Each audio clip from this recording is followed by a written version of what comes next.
Cześć, witam Was Energik w kolejnym odcinku To Było Grane, Console Edition. Jak widzicie, nadal wakacyjny klimat. I dzisiaj grę, którą dla Was mam, to Onimusha 2 Samurai's Destiny. Pierwsza część Onimuszy była już omawiana w tym cyklu. Dzisiaj zajmiemy się częścią drugą. W mojej ocenie jedną z lepszych części Onimuszy.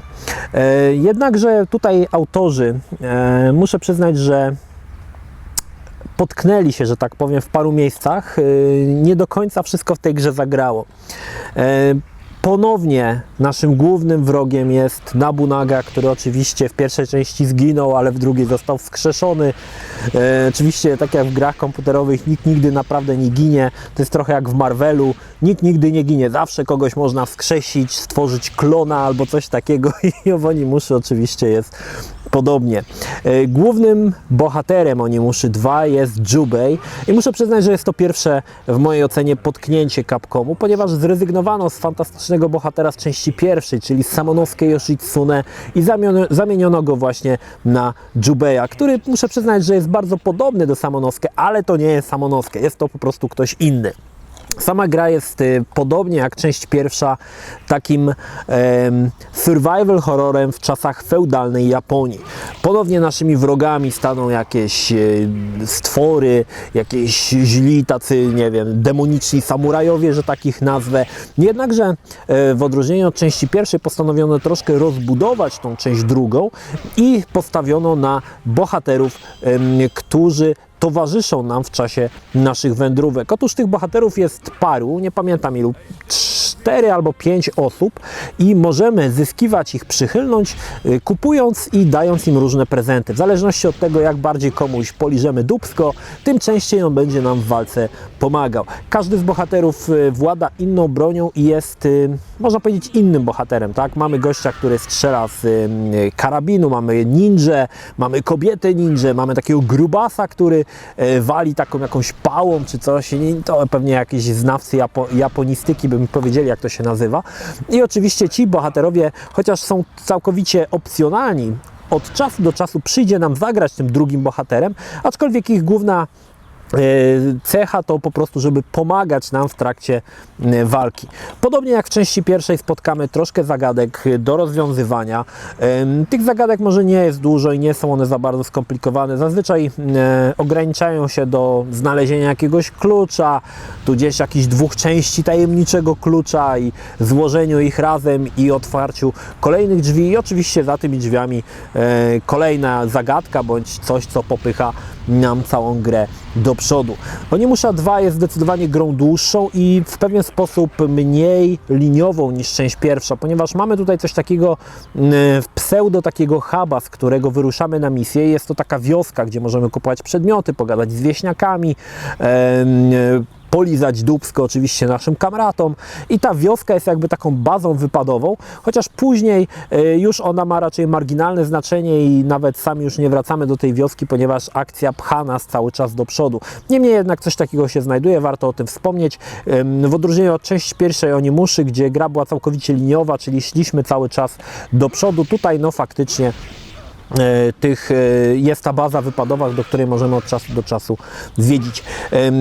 To, co mi się nie podobało zdecydowanie w Onimuszy, to lenistwo Capcomu, który zdecydował się na recykling lokacji znanych z pierwszej części Onimuszy i zwiedzimy ich naprawdę sporo. Są to dokładnie te same lokacje, czyli wzięli po prostu wyrenderowane elementy z części pierwszej i włożyli je do części drugiej. I muszę przyznać, że to nie do końca mi podeszło i muszę przyznać, że śmierdziało taką troszkę amatorką, bo chciano chyba troszkę na siłę wydłużyć czas gry Onimuszy 2 i to muszę przyznać, że jest naprawdę wielkim minusem.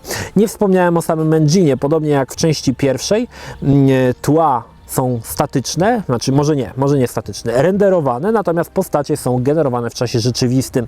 Warto zauważyć, że tła w odróżnieniu od części pierwszej charakteryzują się dość dużym zróżnicowaniem i niektóre są naprawdę bardzo fajnie animowane. Na przykład tło, które zapamiętałem chyba najlepiej, to plaża, gdzie Mamy pojedynek z Dantesem, plaża, na której cały czas fale, coraz to nowe fale się na brzegu rozbijają. Muszę przyznać, że naprawdę wygląda to super. Oczywiście to jest prerenderowane, ale naprawdę robi wrażenie i takich teł, które są warte zapamiętania, jest oczywiście więcej, ale ta chyba najbardziej mi właśnie zapadła w pamięć ze względu na tą fantastyczną animację wody. Oczywiście warto wspomnieć też o tym, że gra w odróżnieniu od części pierwszej jest dosyć trudna. Na normalu przyznam szczerze, że jest naprawdę ciężko. Szczególnie ten właśnie pojedynek z Dantesem na plaży. Wierzcie mi, że jeżeli spróbujecie w tą grę zagrać, na pewno on zajdzie Wam sporo za skórę, bo niektóre pojedynki są koszmarnie trudne. Oczywiście gra w głównej mierze polega na siekaniu stworów bronią białą. Latają mi tu jakieś muszki, czyli mamy katanę, mamy jakiś młot, głównie broń białą, którą możemy zmieniać, którą możemy upgrade'ować i która dostaje po każdym upgrade'zie jakbyś większą moc, że tak powiem. Cały ten system walki został oczywiście zaczerpnięty z części pierwszej. Tutaj nie za wiele się to oczywiście różni, ale gra myślę, że broni się całkiem ciekawą fabułą, ciekawymi pomysłami, czasem gry, no i na pewno zdecydowanie poziomem trudności, który jest według mnie dosyć postawiony wysoko. Na osobną uwagę zasługuje fantastyczne intro wprowadzające. Ponownie wykonała je ekipa Robot, która też wykonała intro do części pierwszej i muszę przyznać, że pomimo, że gra jest z 2002 roku, czyli 12 lat temu powstała, rendery w tej grze nadal robią ogromne wrażenie. Szczególnie ten pierwszy render pokazujący atak na wioskę, no i potem przedstawienie głównych bohaterów w takim, nie wiem jak to się nazywa, to jest taka jakaś japoński teatr czy coś. Widziałem to kiedyś w filmie, który się nazywał Kwajdan chyba. Bardzo taki specyficzny sposób. Bardzo to fajnie wyszło, muszę przyznać. I te filmy renderowane robią dzisiaj nadal ogromne wrażenie i chociażby dla tych filmów warto tą grę przejść. Oczywiście mówię to z perspektywy osoby, która bardzo sobie ceni animacje prerenderowane i wszelkie filmiki w grach, bo nie każdy musi to oczywiście lubić. Ja uwielbiam te elementy i muszę przyznać, że sprawiło mi ogromną radość oglądanie poszczególnych tych animacji, bo są one naprawdę wykonane po mistrzowsku. Słuchajcie, dzisiaj gra...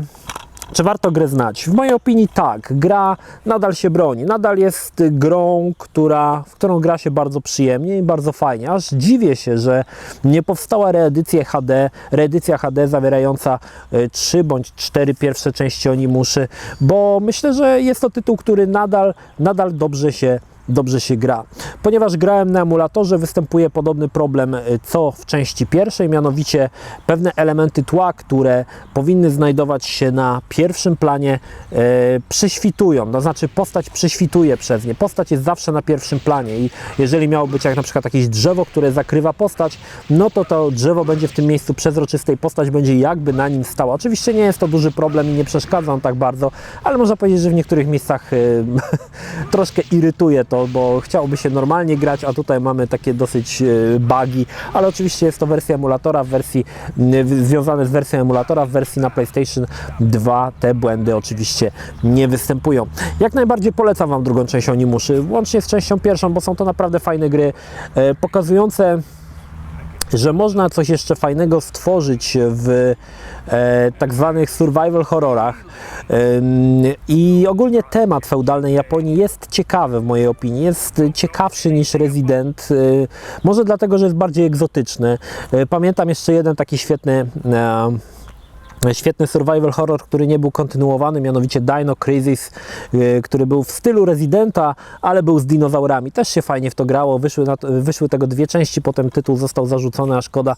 No i oczywiście Onimusza też w jakiś sposób została zarzucona, skończyło się na 4. części Dawn of Dreams, potem pojawiły się jeszcze 2 części Genji, jedna na PlayStation 2, Genji, jeszcze był druga część Genjiego na PlayStation 3, ale to już nie było to samo. Oczywiście Onimusza to tak naprawdę 4 pierwsze części, a wiele osób uważa, że tylko pierwsza trylogia, bo 4. część uważają za słabszą. Ja muszę przyznać, że 4. część mi się też podobała, wszystkie części Onimuszy mi się podobały i zawsze wracam do nich z wielką przyjemnością i zachęcam Was także do zagrania w drugą część Onimuszy Samurai Destiny. Myślę, że gra jest tego warta właśnie po to, żeby zobaczyć co można jeszcze wycisnąć z tych survival horrorów i no i poczuć ten niesamowity klimat feudalnej Japonii. Myślę, że to są takie znamienne rzeczy w tej grze. To tyle. Pozdrawiam Was, Energik, trzymajcie się, do następnego. Cześć.